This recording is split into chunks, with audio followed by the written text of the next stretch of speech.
So many years ago, in 2012, my wife and I embarked on our first Camino to Santiago, Spain.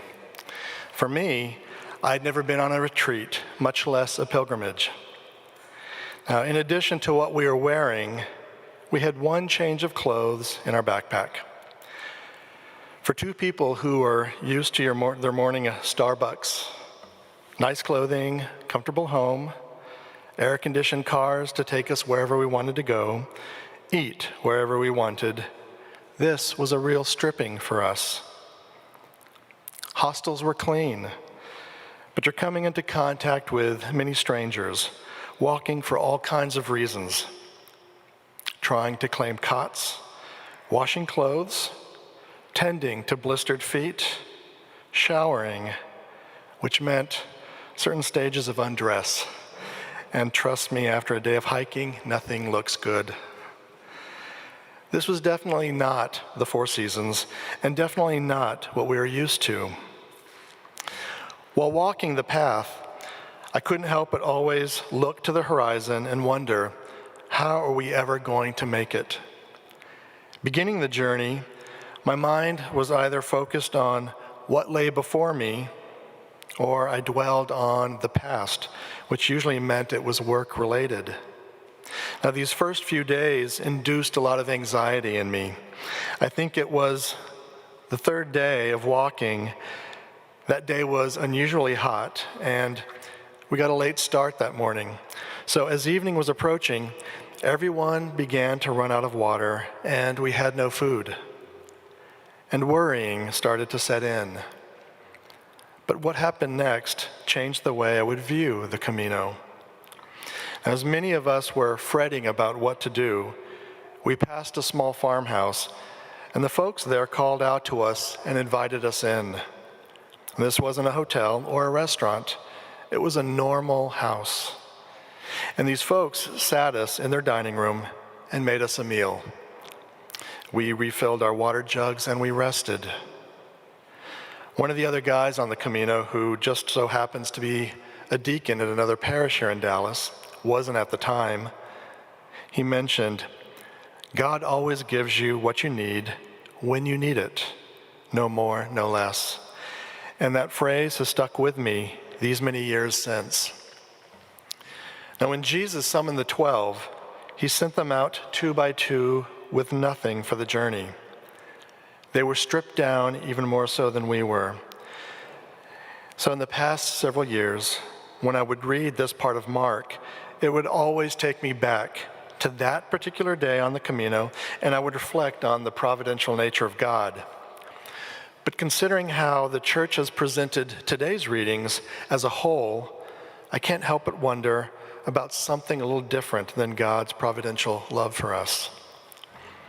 At the time Jesus sends out his 12 apostles, we're still early in his ministry. As we will come to find out, all these men will have doubts until actually seeing the resurrected Christ. And yet, the man whom they've seen work many miracles and cure many who are sick has now been given them divine authority over unclean spirits. As Paul would say, Jesus did not deem equality with God something to be grasped at. But what about the rest of us? For these men embarking on their first mission trip, having this newfound power and experiencing real newfound success driving away demons and curing the sick, the natural temptation is to begin to believe in oneself and one's own power.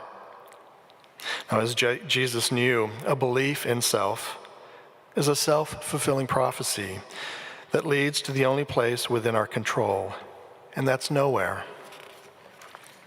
Consider the importance of the command, wherever you enter a house, stay there until you leave. Meaning, do not seek a bigger and better deal from someone else. You're not to be paid for your efforts. And we all know the phrase, wax on, wax off. And at least from my generation, you remember Mr. Miyagi trains a young Daniel LaRussa for the upcoming karate tournament. He uses this curious method to develop muscle memory that will serve as the foundation of Daniel's karate. In a similar way, Jesus is forming his disciples so that their foundation of faith is a glorification of God. And the only way to do that is to be genuine. In our first reading today, Amos is mistaken as a prophet who earns his livelihood by prophesying. You can understand that anyone who is paid for their prophecy can tend to align predictions with the agenda of whomever is paying them. So with skepticism, Amaziah tries to dismiss Amos. But Amos is different. He didn't want to be a prophet. He was a shepherd who was called by God to prophesy in a hostile land.